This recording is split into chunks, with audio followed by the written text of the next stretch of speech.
Right, there we go. So, we have 3 games to report and 1 game to also go through and make the correction to, because it was actually wrongly reported. But it has been seen and it has been fixed.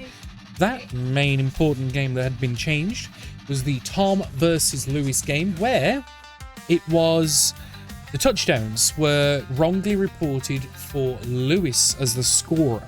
But they were in fact Tom's. Tom gone and took himself a 2-0 victory. I have also noticed since these changes have been made, I have not updated the league table. So you are going to get this in real time, baby. So please, bear with me while I do this. And we will be looking at the fixtures that happened not long ago. There we go. League table updated. We'll come back and look at that in a minute, but I'm going to take you over now to the league fixtures. So, moving on, I will quickly show you here. So this is the fixture that has been since fixed. You can see that Jay and Jack the Raider were scorers for the Lucky Raiders, giving them a 2-0 victory, and 1-0 on Kaz. The ELO has also been fixed and corrected as we now move into round 3. We have 3 matches to cover here. The only match that didn't get played was the Crimson Heat versus the Donodi Dinos. That is Lee versus Jared. That is just simply down to a fact there was an emergency in the family of one of the players, and that shit comes first. I'm going to show you these games in this following order. So we have Patchwork for a Paycheck versus the Mad Cows. This is Sam versus Stu. A 2-0 victory over the Old World Alliance for the Chaos Chosen, and a 4-1 on Kaz, giving this here game a pretty big blowout. Unfortunately, the Patchwork for a Paycheck only managed to get themselves 1 casualty, no touchdowns, so we walk away with just a paycheck. It is unfortunate. We're going to go down here, and then we're going to move across, and I'll show you why. We're going to look at this game next, because the last game was a doozy. This is the Neighborhood Watch Alliance versus the Lucky Raiders. That is Liam versus Tom, and surprisingly active game.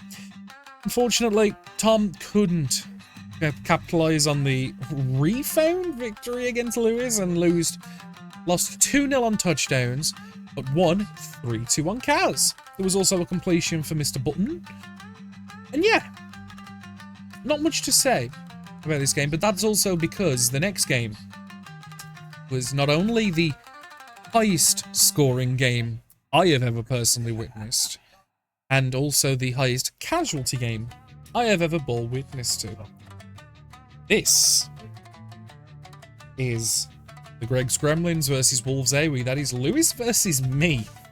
I got some fucking words about this match because it was mental. So, the score was 4-3 on touchdowns, 7 touchdowns.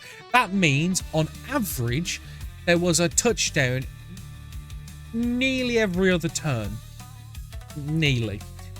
On casualties, it was 7-3 on casualties to the Wolves AWE team also, and there was 4 completions. 3 to Wolves AWE, 1 to the Gremlins. Now, at turn 6 of the first half, this match was 3-0 to the Wolves AWE. 3-0. And that's because I received the first half, and he got a touchdown in the second half of the first half, like, expected. Maybe, I already overturned him twice, but, Then he received in the first half 1 turn touchdown. Okay, fair enough. I set up. He gets a blitz. He manages to get a guy under the ball, and that's about it. Okay, fine. I've got loads of players around me. It's a halfling with a ball. It's not a problem.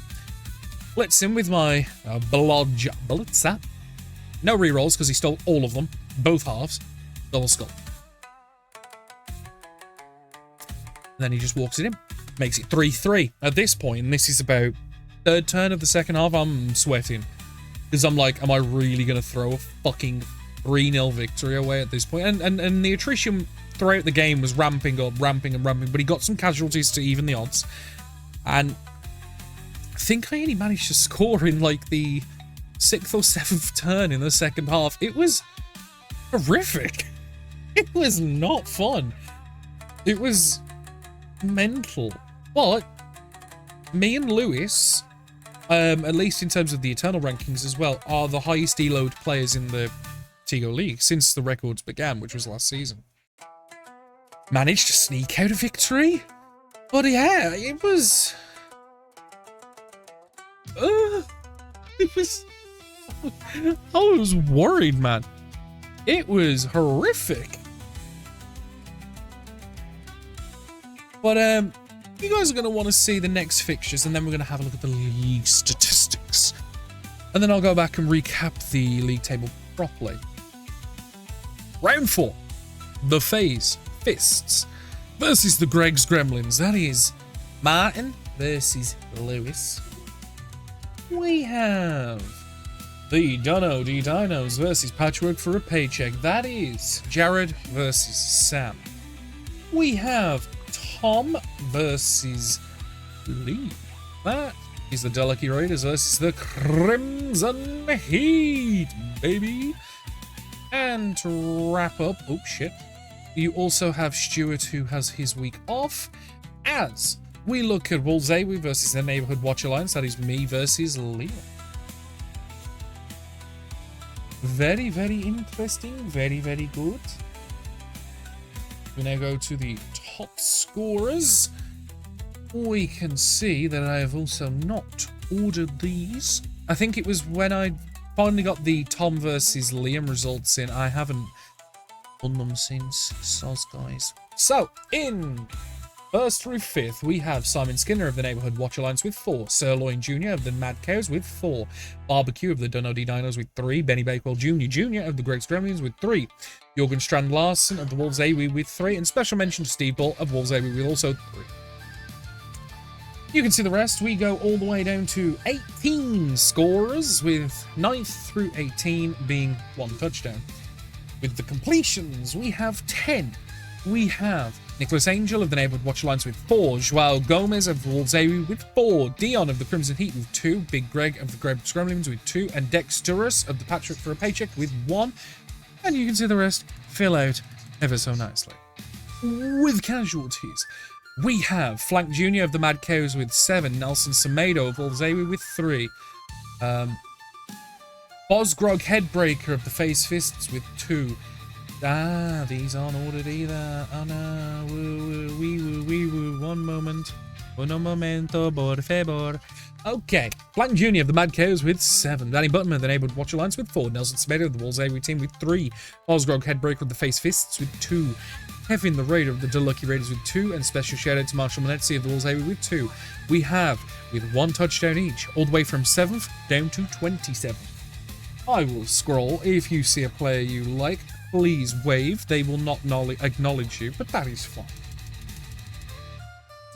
We now go and look at the league table, and we see how that shit lines up with top of the table is me. 2 wins, touchdown difference of 4, casualties of 7, 19 league points. Yes, please.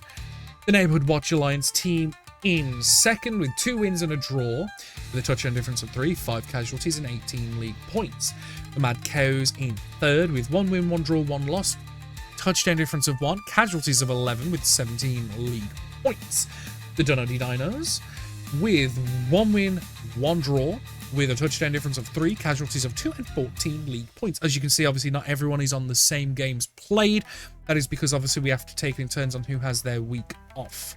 So anyone who's had their week off so far will be presenting with 1 less game, like myself, like Jared, and so on. So in 5th is the Delucky Raiders with 1 win, 2 losses, negative touchdown difference of -2, and 4 casualties and 11 league points. Very well done, Tom. The FaZe Fists in... Oh, no. Patrick for a Paycheck in 6th with 1 win, 1 loss. It's neutral touchdown difference and 3 casualties, 8 league points. Also on 8 league points is the Face Fists with 1 win, 1 loss, but -1 touchdown difference and 2 CAS. But we always go with touchdown differences make the first sorting, then casualties in the event that's the same. The Greg's Gremlins over in 8th with 3 straight losses, negative touchdown difference of 6, 3 casualties and 7 league points. And in last with 1 draw, 1 loss, that is the Crimson Heat with a -2 touchdown difference and 1 CAS this season, popping up with 4 league points. He'll get there. Nice and blistering roundup, guys. I hope we see you soon. The round 4 fixtures should be being played on the 24th of June. Obviously, anyone that can't and games that are to be caught up should be reported to myself, because let me double check. Round 1 fixtures, all complete. Round 2 fixtures, all complete. Round 3 fixtures, 1 game outstanding that we are aware of, and that is fine. So at the minute, we are on target. Thank you, guys.